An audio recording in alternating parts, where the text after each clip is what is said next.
Prove that the following are irrationals. हमें prove करना है कि जो हमें पार्ट्स दिए गए वो इरेशनल नंबर्स है। सबसे पहला पार्ट है 1/√2। हमें प्रूव करना है कि एक इरेशनल नंबर है। हम मान लेते हैं, सबसे पहले हम अज्यूम कर लेते हैं एक इरेशनल नंबर है। Let 1/√2 be a rational number हमने अज्यूम किया। तो 1/√2 किस फॉर्म में होगा? a/b के फॉर्म में, जहाँ पर a और b क्या होंगे? इंटीजर्स। ओ b जो है वो 0 के बराबर नहीं होगा। ठीक, तो मैंने यहाँ पर b को इधर ट्रांसपोज किया और √2 को इधर ट्रांसपोज किया, तो b इंटू 1 आएगा b, √2 इंटू a आएगा √2a। तो b is equal to √2 into a। b यहाँ पर मैंने ऐसे ही रखा, a को मैंने यहाँ पर ट्रांसपोज किया, a यहाँ पर मल्टीप्लिकेशन में है तो डिवीजन में चला जाएगा। तो b/a किसके बराबर आया? 2 के।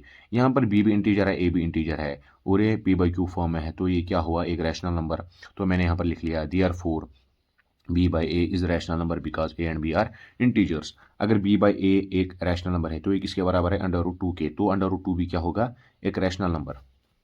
इसलिए मैंने यहाँ पर लिखा hence √2 is also a rational number. पर हमें पता है, ये तो बच्चे को पता है कि √2 जो है वो एक इरेशनल नंबर है, लेकिन हमें क्या मिला यहाँ पर? √2 एक रैशनल नंबर है। तो हम लिखेंगे यहाँ पर but it contradicts the fact. एक फैक्ट है, कौन सा फैक्ट? कि √2 एक इरेशनल नंबर है। तो ये हमारा ये जो यहाँ पर फैक्ट है ये कंट्राडिक्ट हो रहा है हमारी एजम्पशन की वजह से। तो हमने जो भी अज्यूम किया होगा वो गलत किया होगा, क्योंकि हमें 2 मिल रहा है एक रैशनल नंबर, लेकिन जो फैक्ट है बच्चे को पता है 2 एक इरेशनल नंबर है, तो हमने जो भी अज्यूम किया है वो गलत है। तो हम लिखेंगे लास्ट में hence our assumption is wrong, therefore 1/√2 is rational. दूसरा पार्ट है 7/5।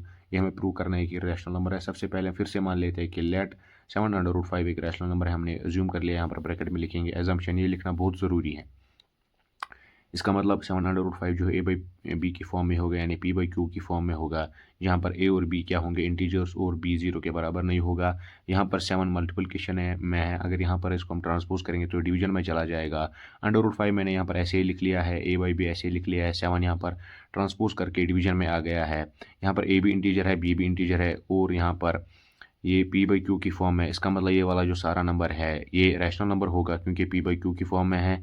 तो मैंने यहाँ पर लिख लिया है a/7b is a rational number because a and b are integers. ठीक, अगर ये सारा रैशनल नंबर है तो ये इसके √5 के बराबर है, तो उसका मतलब √5 भी क्या होगा? ये एक रैशनल नंबर होगा। तो मैंने यहाँ पर लिख लिया hence √5 is also a rational number. लेकिन हमने क्वेश्चन नंबर 1 में ही प्रूव कर दिया था कि √5 जो है वो एक इरेशनल नंबर है। हम लिखेंगे यहाँ पर but it contradicts the fact that √5 is irrational, यानी कि ये इस फैक्ट को कंट्राडिक्ट कर रहा है, अपोज कर रहा है, मान ही नहीं रहा है कि √5 एक इरेशनल नंबर है। इसका मतलब जो भी हमने अज्यूम किया होगा वो गलत किया होगा, क्योंकि यहाँ पर हमें √5 एक रैशनल नंबर मिल रहा है, जो कि गलत है। हमने क्वेश्चन नंबर 1 में प्रूव किया था कि √5 एक इरेशनल नंबर है, तो जो भी हमने अज्यूम किया होगा वो गलत है। Hence our assumption is wrong, therefore 7/2 is irrational. Part number 3 है 6+√2 को हमें प्रूव करना है कि रैशनल नंबर है। सबसे पहले मान लेते हैं 6+√2 एक रैशनल नंबर है। हमने अज्यूम कर लिया है, ये ब्रैकेट में लिखना बहुत ज़्यादा ज़रूरी है। इसका मतलब अगर ये रैशनल नंबर है तो ये p/q की फॉर्म में होगा। हमने यहाँ पर a/b लिख लिया है, जहाँ पर a/b क्या है? इंटीजर्स है, और b 0 के बराबर नहीं है। यहाँ पर c प्लस में है, तो अगर इसको हम ट्रांसपोज करेंगे तो माइनस में चला जाएगा। 6 के आगे कुछ नहीं, इसका मतलब प्लस है, तो ये अगर इधर प्लस में इधर माइनस में चला जाएगा। मैंने यहाँ पर √2 ऐसे ही लिख लिया है, a/b ऐसे ही लिख लिया है यहाँ से, और 6 को इधर ट्रांसपोज करके माइनस में रख दिया है। a भी इंटीजर है, b भी इंटीजर है, 6 तो इंटीजर है ही। इसका मतलब ये यहाँ पर p/q की फॉर्म में है और -6 है। इसका मतलब ये सारा जो है एक रैशनल नंबर है, क्योंकि ये p/q फॉर्म में होगा।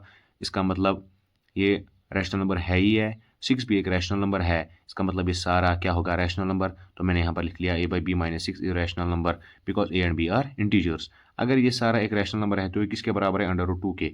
√2 की 2 भी क्या होगा फिर? Rational number. Hence √2 is also है रैशनल नंबर। मगर हमें पता है, एक बच्चे को पता है, सबको पता है कि √2 जो है वो इरेशनल होता है।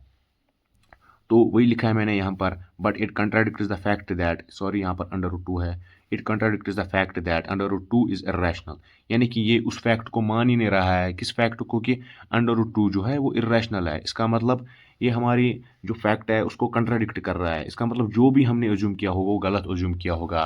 तो मैंने यहाँ पर लिख लिया है therefore our assumption is wrong. हमने क्या अज्यूम कर लिया था कि 6+√2 जो है वो रैशनल नंबर है। इसका मतलब हमारी assumption अगर रॉन्ग है तो 6+√2 क्या होगा? इरेशनल।